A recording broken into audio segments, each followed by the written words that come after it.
ان لوگوں پہ رستے پہ چلو جن پر اللہ نے انعام فرمایا، جن پر اللہ نے، یہ جو انعام یافتہ لوگ ہیں ان کی زندگی کو پڑھیں، ان کی حیات کو سنیں، ان کے طریقوں کو اختیار کریں، ان کے طریقوں کو اختیار کریں، ان کی دیکھو،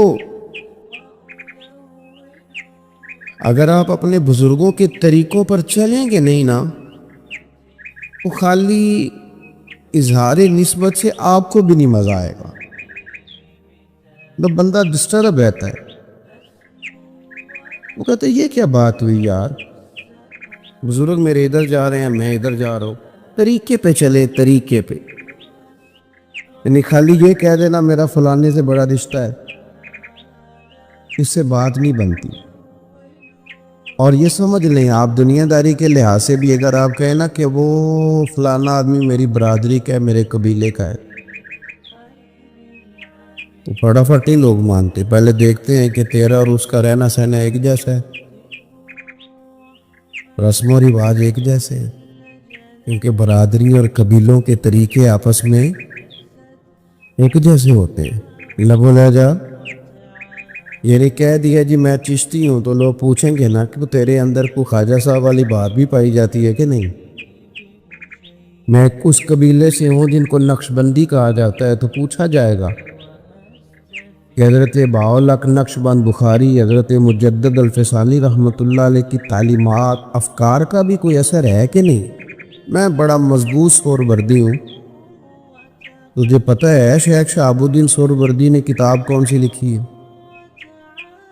اس کا نام آتا ہے، ساری زندگی 11ویں دلائی غوث پاک کا نام لیا، لیکن اگر غوث پاک کے 2 لفظ بھی ہمیں یاد نہ ہو، نہیں یاد ہوتے۔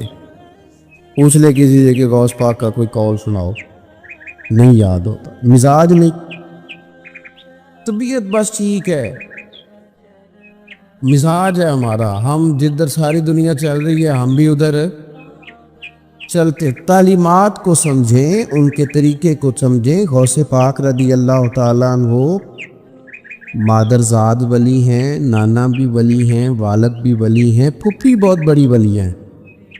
غوث پاک رضی اللہ تعالیٰ عنہ خاندان سادات میں سے ہیں، حسنی حسینی ہیں، لیکن غوث اعظم نے غیر فطری کام نہیں ہمیں سمجھایا، غوث پاک نے بیٹھ کر تعلیم حاصل کی، باقاعدہ 11-12 سال استادوں سے پڑھا۔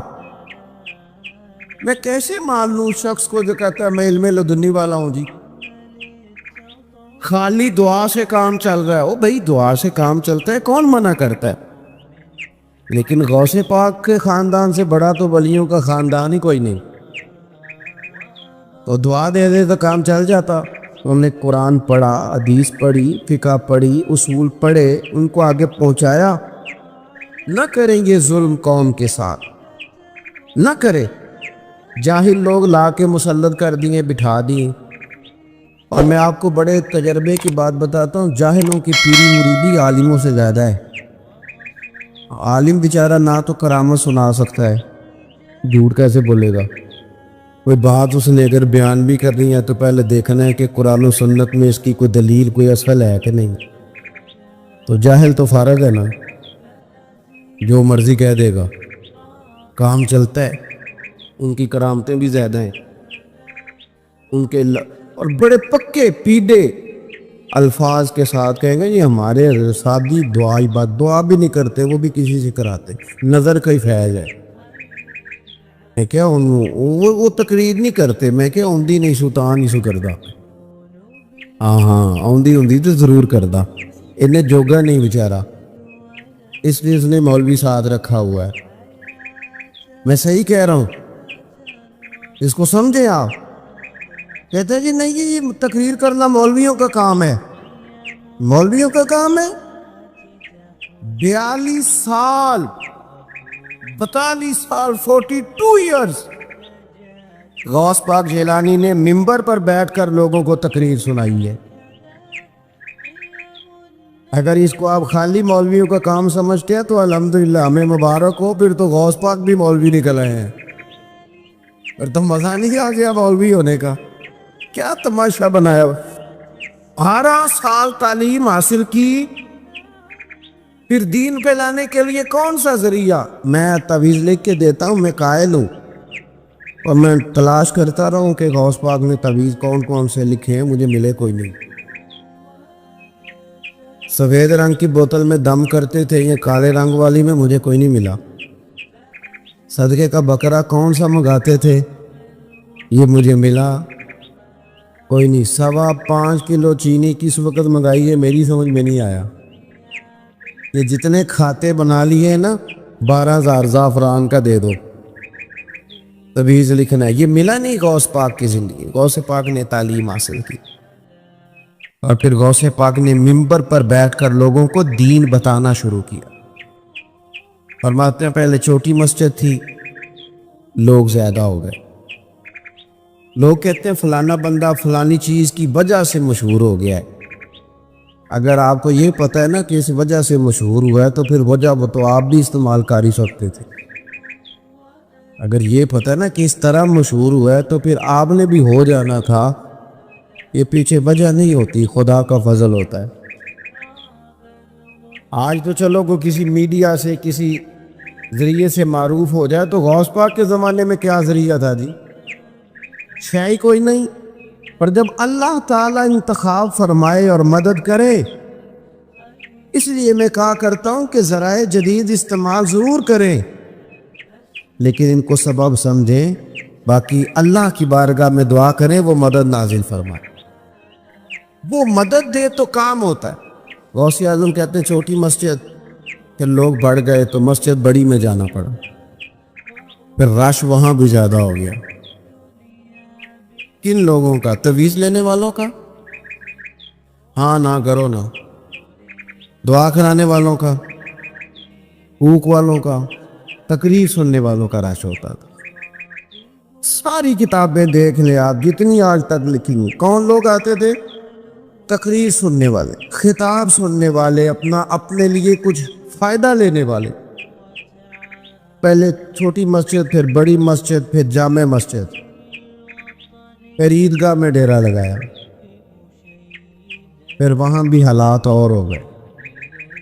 پھر غوث پاک نے نہ کھلے میدانوں میں لوگوں کو بٹھا لیے، اور چونکہ پیچھے ہماری طرح معاذ اللہ کوئی دنیاوی مقصد نہیں تھا، آج تو میری طرح کے لوگ اللہ عزت دیتا ہے تو رنگ ان کا اور ہو جاتا ہے۔ مقصود اللہ کی رضا، اللہ کی رضا مقصود ہو تو بات کرنے والے کا بھی مزہ دوبالا ہوتا ہے۔ میرے غوث پاک جیلانی رضی اللہ تعالیٰ عنہ تقریر کر رہے تھے تو بارش آ گئی، 70,000 کا مجمع، اور بغیر سپیکر کے تقریر، اور جیسی سمجھ پہلے بیٹھے آدمی کو آ رہی ہے ویسی آخری کو بھی آ رہی ہے۔ بارش آ گئی، بارش، اور جل تھل می برسنے لگا۔ تو غوث پاک تقریر کرتے جا رہے ہیں، ہلکے بھی ادھر ادھر نہیں ہوئے، بس 2 جملے کہے، تقریر روک، کہنے لگے اللہ تو دلوں کے حال تو جانتا ہی ہے، اگر یہ بندے میں نے اپنے لیے اکٹھے کیے ہیں تو بھگا دے سارے، اور اگر تیرے لیے اکٹھے کیے ہیں تو پھر بھی تیری مرضی ہے۔ لوگ کہتے ہیں یہ 2 جملے تھے کہ کمال تھا۔ پھر بغداد سارے میں بارش ہوتی تھی، پر وہاں نہیں ہوتی تھی جہاں غوث اعظم کی محفل ہوتی۔ پھر نہ بادل بھی ذرا ہٹ کے برستا تھا کہ یہاں سے ہٹ کے برسو، یہاں شیخ عبد القادر جیلانی لوگوں کو مصطفیٰ کا دین پڑھا رہے، ہٹ کے گزرتا تھا۔ آپ نے واعظ فرمایا، تبلیغ فرمائی، 400 آدمی کاغذ قلم لے کے بیٹھتے تھے جو غوث اعظم کے بیانات لکھتے تھے، آپ جو جملے کہتے تھے وہ نوٹ کرتے۔ 400 آدمی، وہ سارے تابع دار اس زمانے میں بھی نہیں تھے، اور نہ ہی ہو تو مزہ آتا ہے، کوئی تھوڑے سے ہو نا دوسرے بھی تو چلو یہی کہہ لو کہ نظر نہیں لگتی۔ اس زمانے میں بھی کچھ لوگ تھے جو کہتے تھے نہیں جی نہیں، کوئی پڑھ کے پھونکتا ہے، یہ نہیں کوئی مسئلہ ہے۔ ایک شیخ یحییٰ بن نجات تھے، صرف نحو کے امام تھے، تو وہ بھی کہنے لگے، اپنے ایک شاگرد تھے، کہ تیرا پیر کیا سکھاتا ہے لوگوں کو اتنی دنیا جاتی ہے؟ تو وہ مرید تھے نا، شاگرد ان کے تھے، کہنے لگے کوئی نہیں حضرت صاحب، یہ کون سا مشکل مسئلہ، میرے ساتھ چلیں، چل کے دیکھ لیں۔ تو وجہ میرا محبوب نہیں ڈٹھا جنوں ویکھ کے چند شرماوے۔ ہاں نا چل دیکھ لیتے ہیں، آ جا۔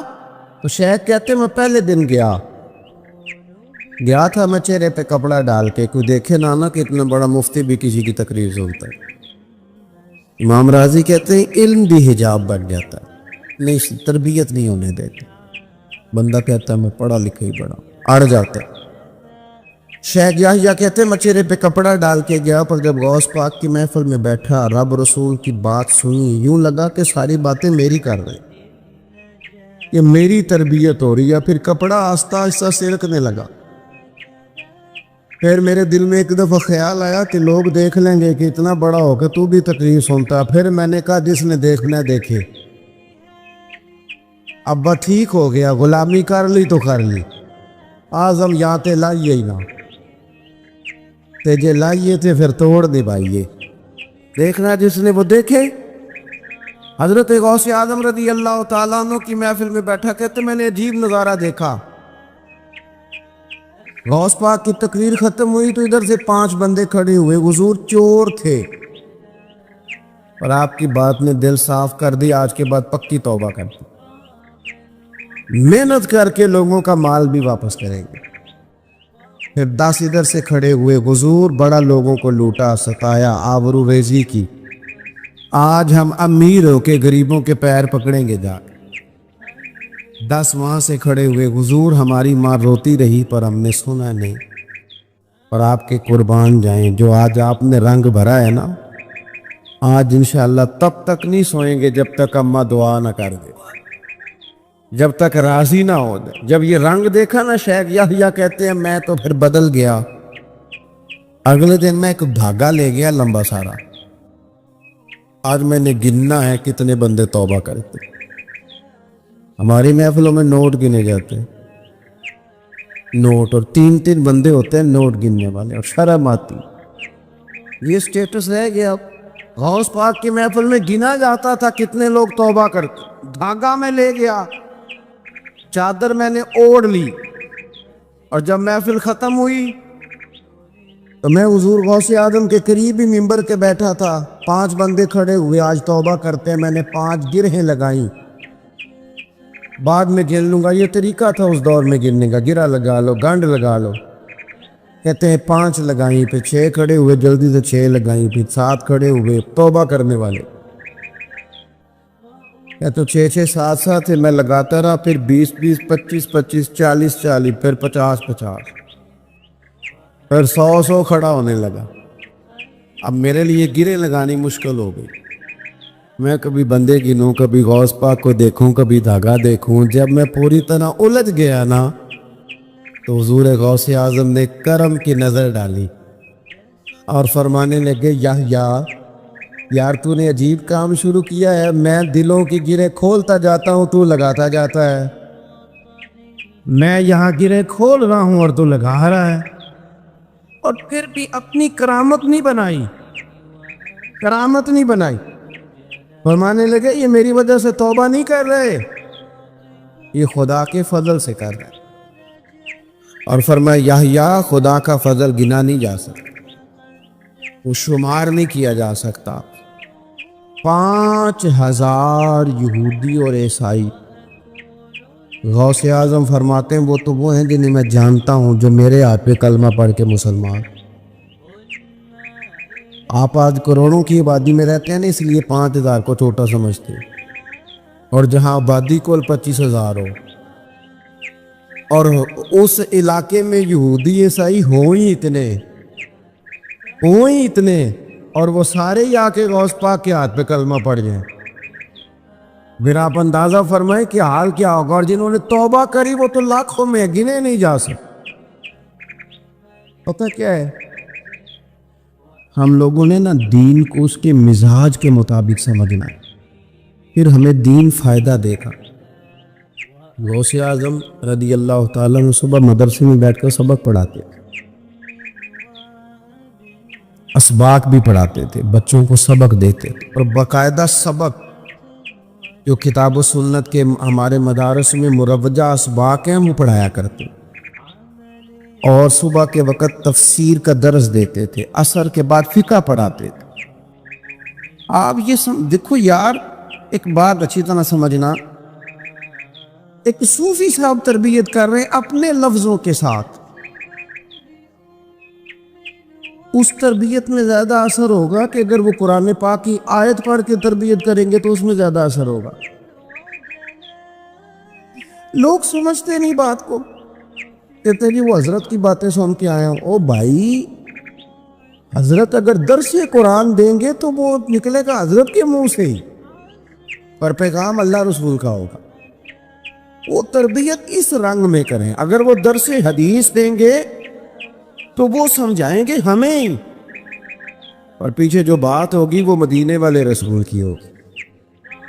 یہ ہمارے بزرگوں نے، اس کو آپ سمجھ لیں کہ تربیت قرآن و سنت ہے۔ ہم اللہ والے کے پاس جب جاتے ہیں تو وہ ہمیں ہماری سوچ کے مطابق قرآن و سنت کی، ہماری عقل کے مطابق تشریح کر کے ہمارے دل میں اتار دیتا ہے۔ اتنا سا مسئلہ ہے۔ اب غوث پاک سبق بھی پڑھاتے، درس بھی دیتے، ہفتے میں 3 تقریریں کرتے، اتوار والے دن صبح، جمعے والے دن صبح اور منگل والے دن رات کو 3 تقریریں۔ یہ جو مقصد ہوتا ہے نا، مقصد یہ بڑے امتحان لیتا ہے۔ غوث پاک کا زمانہ، فقدان سہولیات کا، اور مقصد کی لگن یہ کہ 70,000 بندہ آ گیا تقریر سننے، اور یہ کہ لوگ آئے ہیں مہینوں کا سفر کر کے، کوئی گھوڑے پہ، کوئی اونٹ پہ، کوئی خچر پہ، کہ غوث پاک سے بات سنیں گے، اللہ دل صاف کرے گا۔ تقریر بھی تیار تھی اور اپنے بیٹے کا جنازہ بھی تیار تھا۔ جے سونا ہی میرے دکھ وچ راس، کسی نے کان میں کا حضور جنازہ وہی ٹائم ہے، تیاری ہو گئی اور وہی محفل کا ٹائم ہے، تو تھوڑا وقت نہ تبدیل کر لیں۔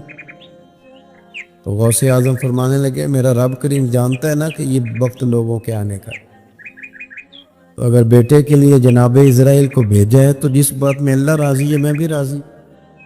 حضور کریں گے کیا؟ فرمایا جنازہ تیار لے کے کر کے محفل میں آ جانا، میں 4 تکبیریں پڑھ کے پتر کا جنازہ پڑھا دوں گا، تم میرا بیٹا رب رسول کے حوالے کرنا اور میں بیٹھ کے لوگوں کو اللہ رسول کا دین سکھاؤں۔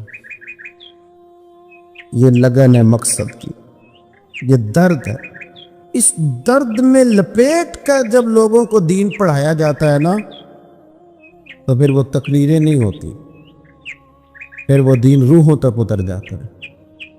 اس درد کے اندر جب لپیٹ کر حضور غوث پاک نے یعنی ممبر سے اترے اور بیٹے کا جنازہ پڑھایا، پھر ممبر پہ بیٹھ گئے، پھر رسول اللہ کا دین اور زندگی ساری دین پڑھا، اور ساری زندگی پیغام دی، اور اللہ کے بندوں سے پیار کیا، رب کریم کے بندوں سے محبت کی۔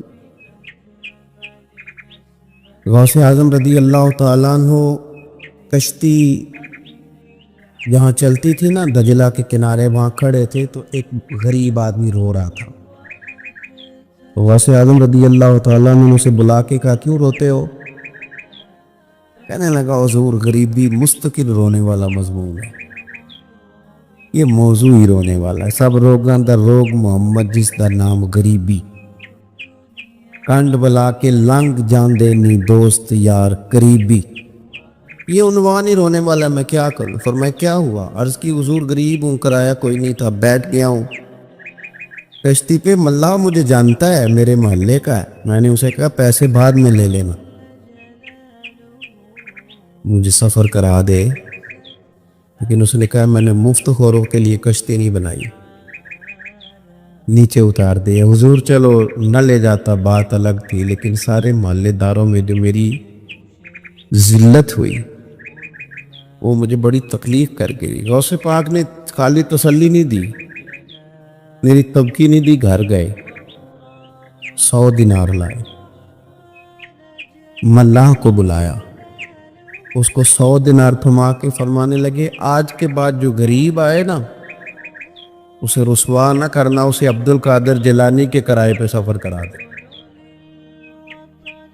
اسے عبد القادر جیلانی کے کرائے پہ سفر کرانا، یہ کرایا، اور جب ختم ہو گئے تو پیسے اور بھی دوں گا۔ لوگوں سے پیار کیا، اللہ کے بندوں سے محبت فرمائی، آنے والوں کا خیال رکھا۔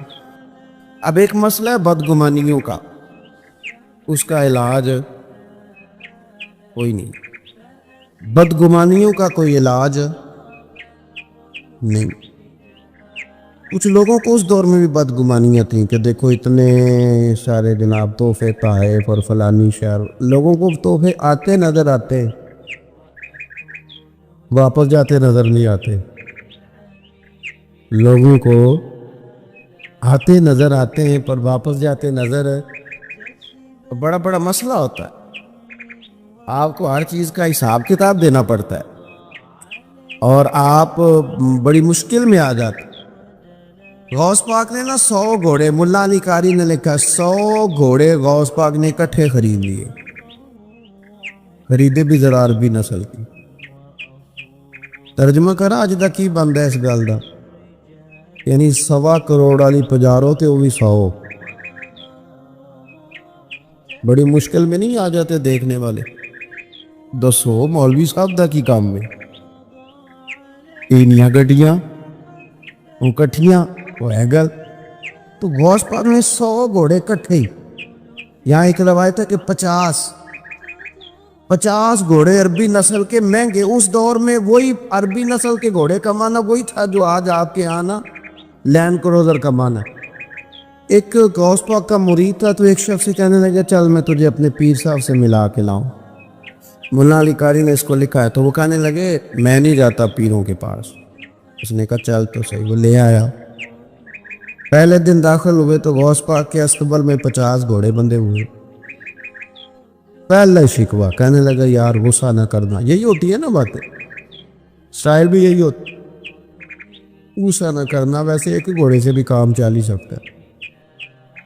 آپ کو پتہ ہے نا بڑا بڑا لوگوں کو یاد آتا ہے غریبوں کی بچیاں اور فلانی شے اور غریب اور یہ بڑی بڑی چیزیں یاد آ، اس کو بھی یاد آ، غصہ نہ کرنا۔ میں اب اس بیچارے کے پاس جواب بھی کوئی نہیں تھا کہ حضرت صاحب بات تو ٹھیک ہی ہے، لیکن جب آپ کسی کے ہاتھ پہ بیعت کر لیتے ہیں نا پھر آپ کا ان کہانیوں میں الجھنا بنتا نہیں۔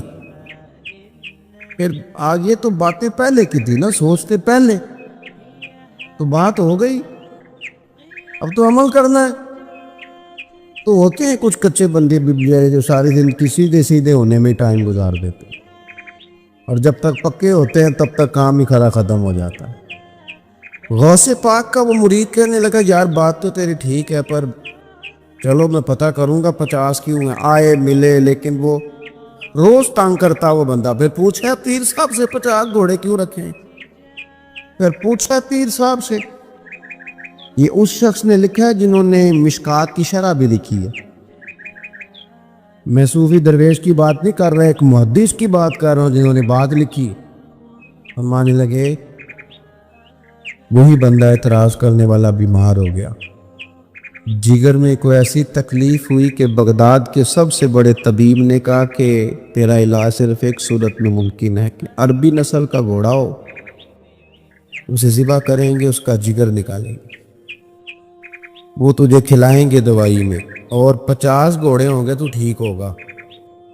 اب مسئلہ جب یہاں تک پہنچ گیا تو مرتا کیا نہ کرتا۔ پھر اپنے اسنگی سے کہنے لگا چال پیر صاحب کے پاس۔ اس نے کہا میں نہیں ہوں جانا، اس نے کہا نہیں تیری مہربانی، تو کوئی کسی اور چیز پہ بیٹھ، اللہ کا واسطہ۔ وہ مانیں گے نہیں، اس نے کہا پیر پکڑوں گا، میں منت کروں گا، میں خدا رسول کے واسطے دوں، ایک دفعہ چل ورنہ مر جاؤں گا۔ مرنے والا بندہ کیا کرے جب موت سامنے نظر آئے؟ تو گیا غوث پاک کے پاس اور کہتا ہے سارے رستے سوچتا گیا کہ پیروں پہ سر رکھوں گا، پگڑی اتاروں گا، یہ کروں گا، منت کروں گا، ماں کی بات سناؤں گا، اپنی بہنوں کا واسطہ دوں گا، بڑا کچھ کروں گا، حضور آؤس کے صدقے مان جائیں، چھوٹے بچوں کی بات سن، سارے رستے تیاری کرتا گیا۔ لیکن جب غوث پاک جیلانی کی ڈیوڑی میں قدم رکھا تو شیخ عبد القادر جیلانی دیکھ کے مسکرائے، فرمانے لگے او یار تجھے بڑا شکوہ تھا میرے گھوڑوں پہ، اصل میں نا تو ایک دن میری گلی سے گزر رہا تھا، میں نے تیرے ماتھے پہ نظر ڈالی تو سمجھ آ گئی تو بیمار ہو جائے گا، اور تیرا علاج بھی 50 گھوڑوں سے ہوگا، میں نے 50 کیا کرنے تھے، میں نے تو تیرے لیے منگا کے رکھے ہو،